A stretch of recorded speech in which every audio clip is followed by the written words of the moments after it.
कोयटा से पेशावर जाने वाली जाफर एक्सप्रेस पर बोलान में दहशतगर्दों के हमले के बाद सिक्योरिटी फोर्सेस का दहशतगर्दों के खिलाफ ऑपरेशन में बड़ी तादाद में यरगमल मुसाफिरों, औरतों और बच्चों को बाजियाब करवा लिया गया। सिक्योरिटी जराए ने बताया है कि बाजियाब करवाए गए बच्चों और खवातीन को इंसानी शील्ड के तौर पर इस्तेमाल किया जा रहा था।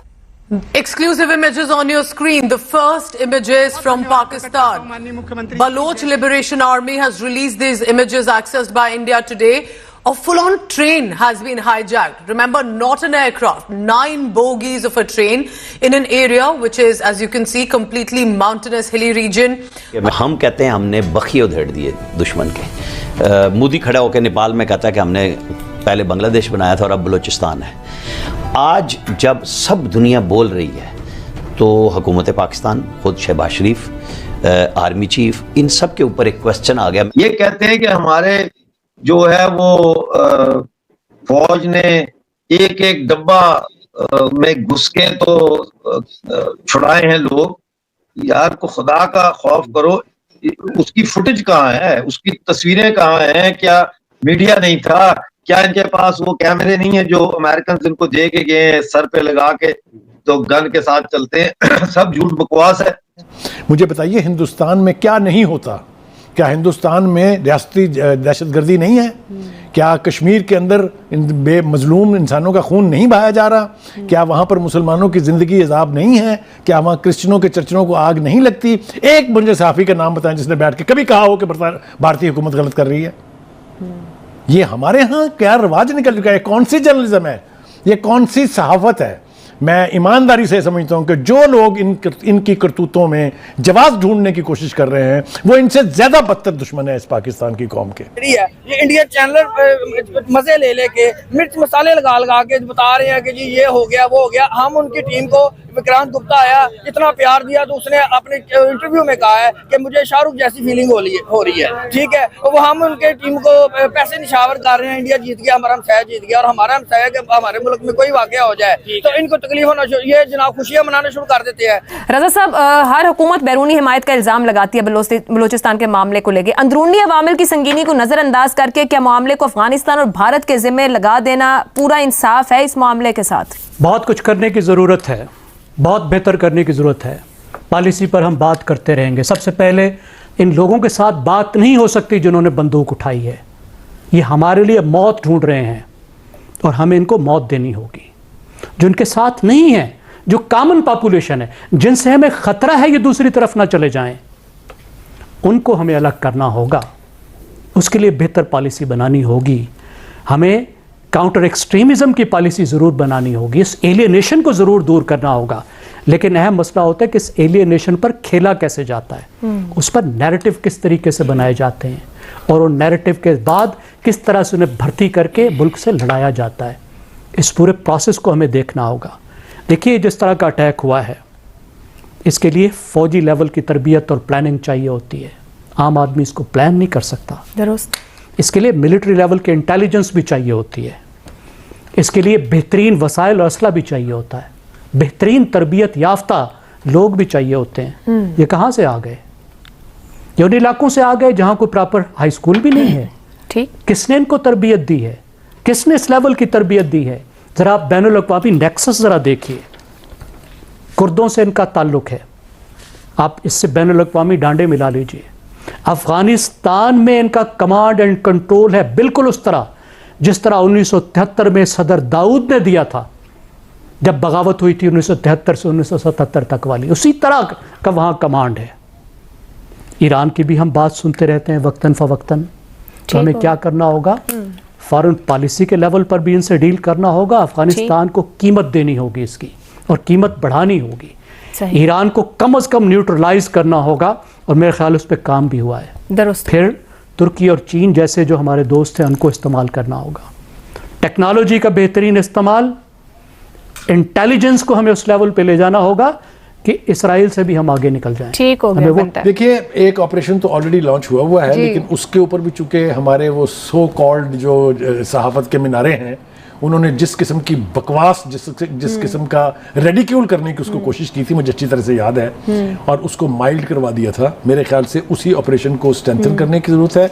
उनके स्लीपर सेल्स मौजूद हैं, उनके हमदर्द मौजूद हैं। ये वही इलाज होना चाहिए कि जिन्हें इनकी लाशें देख के आंखों में आंसू आए उन्हें मार दें। बिल्कुल, ये बिल्कुल मुल्क के खिलाफ जो लोग मुल्क तोड़ने पर लगे हुए हैं उनके साथ जीरो टॉलरेंस, जीरो भी सब जीरो लेवल टॉलरेंस जो है वो होनी चाहिए।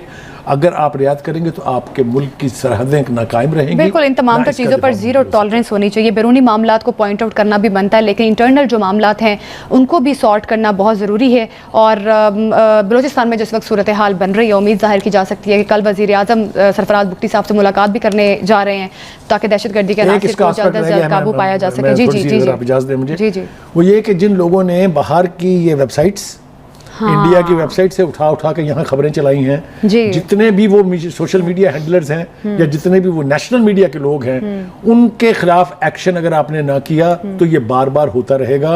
ये जो इंडियन प्रोपेगेंडा है, ये जो पाकिस्तान के दुश्मनों की आवाज़ें हैं, ये हमारे मुल्क में सुनाई नहीं देनी चाहिए। इनका नाटका बंद करना चाहिए, इनकी आवाज़ बंद करनी चाहिए, इनके मुंह बंद करना। इंडियन मीडिया जिस लेवल का इस प्रोपेगेंडा को सपोर्ट दे रहा है या ग्लोरीफाई कर रहा है, और उनकी बड़ी रीच है, इंडियन मीडिया की दुनिया में बड़ी रीच है। मुझे याद है, शायद आप लोगों को भी याद होगा कि हेर ब्यार ने एक दफ़ा गालिबन पाकिस्तानी टीवी किसी इंटरव्यू में कहा था कि कहा गया कि आप जो है वो हिंदुस्तान से मदद लेते हैं। तो उन्होंने कहा कि हिंदुस्तान क्या, अगर शैतान से भी मदद लेनी पड़ी तो हम पाकिस्तान के खिलाफ मदद लेंगे। सो एक कॉन्टेक्स्ट में आपको बताना ये चाह रहा हूँ कि इस लेवल से वो डील करते हैं पाकिस्तान को इंटरनेशनल मीडिया में। अभी मैं वो मेहरान मरी जो है वो बैठे हुए ओपनली इंडियन चैनल पे उसने कहा है कि हम ग्लोबल इंटरनेशनल फोर्सेस से सपोर्ट लेंगे इस सारे मामले के अंदर, और इनको हटाने के लिए पाकिस्तान की फौज को निकालने के लिए हमें अगर ग्लोबल कम्युनिटी से, इंटरनेशनल जहां से मदद लेनी होगी हम लेंगे, और हम ले रहे हैं। सो ऐसे दौर में आमिर साहब, ये जो इंफॉर्मेशन का फ्लो है, जिस तरह मैंने प्रोग्राम के आगाज में बात की कि एक तरफ वाकया है, उससे तो सिक्योरिटी फोर्सेस निमट रही हैं, लेकिन एक तरफ उसका इंपैक्ट है। उस इंपैक्ट से निमटना is more important than this incident, क्योंकि दहशतगर्दी के वाकया दुनिया में कहीं भी हो जाते हैं। तो आपके ख्याल में क्या करना चाहिए हुकूमत को, और ये जो क्रॉस बॉर्डर टेररिज्म अब हमारे यहाँ हो रहा है, मैसिव हो रहा है केपी और बलूचिस्तान के अंदर, इसको हमें अब क्या क्रॉस बॉर्डर स्ट्राइक्स करनी पड़ेगी, क्या करना पड़ेगा? आप तीनों की गुफ्तगू सुन के हम कहते हैं हमने बखिए उधेड़ दिए दुश्मन के। मोदी खड़ा होकर नेपाल में कहता है कि हमने पहले बांग्लादेश बनाया था और अब बलूचिस्तान है।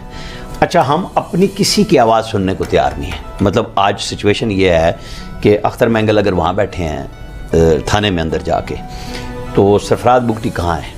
मतलब बयान देने जोगे हैं। हमारी अफवाज, हमारे सियासतदान मरहूम ज़फ़रुल्लाह जमाली कहते कहते थक गए कि भाई इस सिचुएशन को संभालो, और वो अल्लाह के पास चले गए कि हम वो लोग हैं जो पाकिस्तान की आवाज़ बनते हैं वहाँ पे, और हमें ही दबाया जा रहा है। आज जब सब दुनिया बोल रही है तो हुकूमत पाकिस्तान, खुद शहबाज शरीफ, आर्मी चीफ, इन सब के ऊपर एक क्वेश्चन आ गया। मैं बिल्कुल किसी एबिलिटी पे नहीं जा रहा, इशू ये है कि अब इनके एक्चुअली बखिए उधेड़े।